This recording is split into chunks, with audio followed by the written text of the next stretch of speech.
सच्चाई सच छुपने नहीं देंगे। कहावत है 4 आने की मुर्गी और 12 आने का मसाला। हालांकि ये कहावत बहुत पुरानी है और अब ये बातें बहुत कम लोग कह पाते हैं, चूंकि कहावतों का दौर खत्म हो चुका। लेकिन इजराइल फिलिस्तीन जंग में ये कहावत बिल्कुल सटीक बैठ रही है। कारण जानकर आप भी चौंक जाएंगे कि आखिर ये कहावत फिट कैसे बैठती है। सीज फायर खत्म होते ही जहां एयर स्ट्राइक का दौर शुरू हुआ, वहीं मिसाइलों से हमले भी शुरू हो गए। इजरायली फौज यानी कि IDF जहां लगातार सिर्फ रातों रात 267 हवाई हमले कर चुकी है, दक्षिण से लेकर उत्तर तक गाजा का कोई ऐसा हलका बचा नहीं जहां इजरायली सेना ने बम की वर्षा न की हो। लेकिन इसके बावजूद भी हमास ने भी लगातार रॉकेटों से प्रहार जारी रखा है। मतलब साफ है कि अरबों खरबों के बम बरसाने के बाद भी हमास की ताकत कम नहीं हुई है।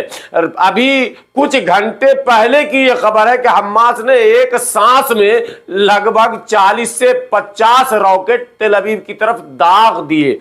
हालांकि बहुत सारे रॉकेट्स को आयरन डोम ने नष्ट कर दिया, लेकिन बहुत सारे रॉकेट्स फिर भी रिहायशी हल्के में गिरे और धुएं का गुब्बार उठा। जानी और माली नुकसान का ब्यौरा इजराइल की तरफ से बहुत कम सार्वजनिक हो पाता है। लेकिन यह खबर तो साफ है कि इजरायली फौज में भी बगावत के सुर उठने लगे हैं। कई बार इन खबरों को दबाया गया और स्वयं बेंजामिन नेतन्याहू आम फौजियों तक अपनी पहुंच बनाने में लगे हुए हैं, मुलाकात करते रहते हैं, समझाते बुझाते रहते हैं। लेकिन यह खबर आई विदेशी मीडिया के माध्यम से कि इजरायली फौज अब जंग लड़ने से अपने आप को मना कर रही है। यानी कि हमास की ताकत के सामने इजराइल के खरबों खरबों खरबों रुपए मिट्टी में मिलते दिख रहे हैं। अब तक के रिपोर्ट के मुताबिक सिर्फ बम जो बरसाए गए हैं वो कई हजार मतलब खरब कहेंगे, गिनती उसकी करनी मुश्किल हो जा रही है। यानी कि एक आंकड़े के मुताबिक 11 ट्रिलियन जो है खर्च हो चुके हैं सिर्फ बम के बरसाने में, जबकि और एक्सपेंस जो है वो अलग है।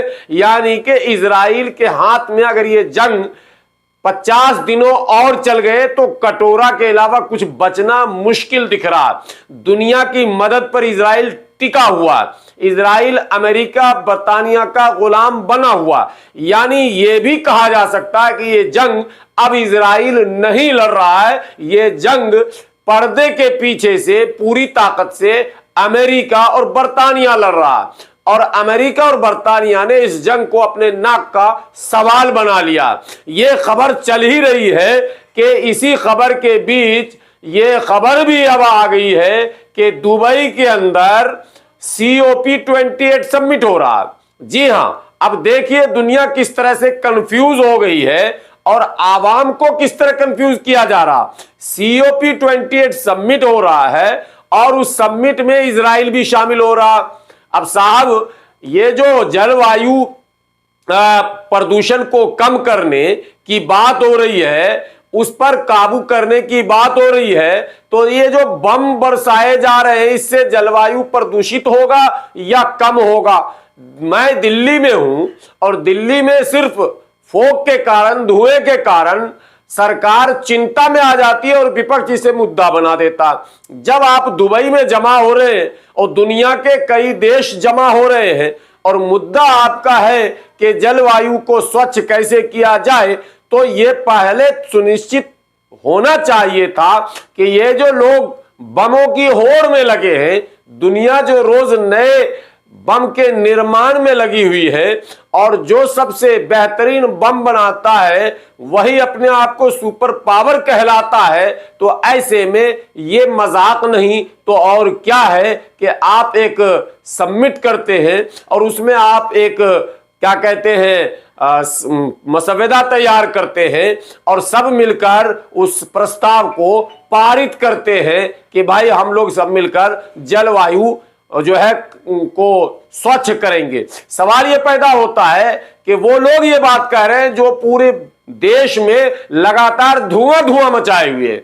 वो लोग ये बात कह रहे हैं, जो लोग रात दिन ऐसे तमाम हथियारों के निर्माण में अपनी ताकत झोंके हुए हैं, जिस हथियार से इंसानियत का जीना खुद मुहाल हो जाएगा। तो जिस इंसान को जिंदगी बख्शने के लिए आप COP28 के नाम से दुबई जैसी जगह में जमा हुए हैं, और एक बात, उस आयोजन में जो आयोजक करता है वो स्वयं पेट्रोल के उत्पादक है, और पेट्रोल के उत्पादन में जो प्रक्रिया अपनाई जाती है उस प्रक्रिया में भी जलवायु प्रदूषित होता है। तो कुल मिलाकर यह एक मजाक है, लेकिन इस मजाक का खमियाजा जहां आम लोग भुगतेंगे, वहीं इजराइल और अमेरिका भी देर सवेर भुगतेगा। यह भी आपको समझ लेना चाहिए, क्योंकि कुआं जो दूसरे के लिए खोदता है उसके आगे भी कुआं ही होता है, या यूं कहें कि कुएं में वही गिरता है। कुल मिलाकर ये जो 57 दिनों के जंग हैं, जो 7 तारीख आते आते 60 दिन के ऐतिहासिक जंग में बदल जाएगा, ये न केवल इजराइल बल्कि पूरे यूरोप के देशों के लिए एक चैलेंज हो चुका है कि दुनिया को हमास हमास हमास बताकर, दुनिया को आतंकवादी आतंकवादी बताकर, आखिर 60 दिनों तक लगातार जो आप बम की बारिश कर रहे हैं उसका नतीजा क्या निकला? क्या हमास का खात्मा हो गया? क्या पूरे फलस्तीन पर इजराइल का कब्जा हो गया? क्या इजरायली सैनिकों की मौतें रुक गई? क्या इजराइल के वो ताकतवर टैंकों का उड़ना बंद हो गया? क्या इजराइल के शहरों में हमले बंद हो गए? अगर ये सब कुछ नहीं हुआ तो फिर क्या हुआ, सिवाय इसके कि जानी और माली नुकसान हुआ। फिलिस्तीन तो पहले ही बदहाल था ही, फिलिस्तीन तो दुनिया की मदद पर पहले ही निर्भर करता था, लेकिन कहीं ऐसा न हो कि ये जंग इजराइल को भी दुनिया के मदद पर लाकर खड़ा कर दे। जो इजराइल दुनिया के ताकतवर देशों में अपने आप को शुमार करता था, वो इजराइल आज इस हालत में है कि उसके ऊपर खरबों रुपए का कर्ज हो चुका है। जंग आज हो या कल हो, बंद तो होना ही है, लेकिन जंग बंदी के बाद इजराइल के अंदर जो क्रांति आएगी, जो इजराइल के आवाम को जब ये पता चलेगा कि हम पूरी तरह से कंगाल हो चुके हैं, हम पूरी तरह से कर्ज में डूब चुके हैं, अब हमें कमा कमा कर अमेरिका को देना पड़ेगा, कमा कमा कर बर्तानिया को देना पड़ेगा, तब उसकी बेचैनी दुनिया के सामने आएगी। बने रहें देश की सच्चाई के साथ। इसी तरह के अपडेट के साथ फिर हाजिर होऊंगा। शुक्रिया।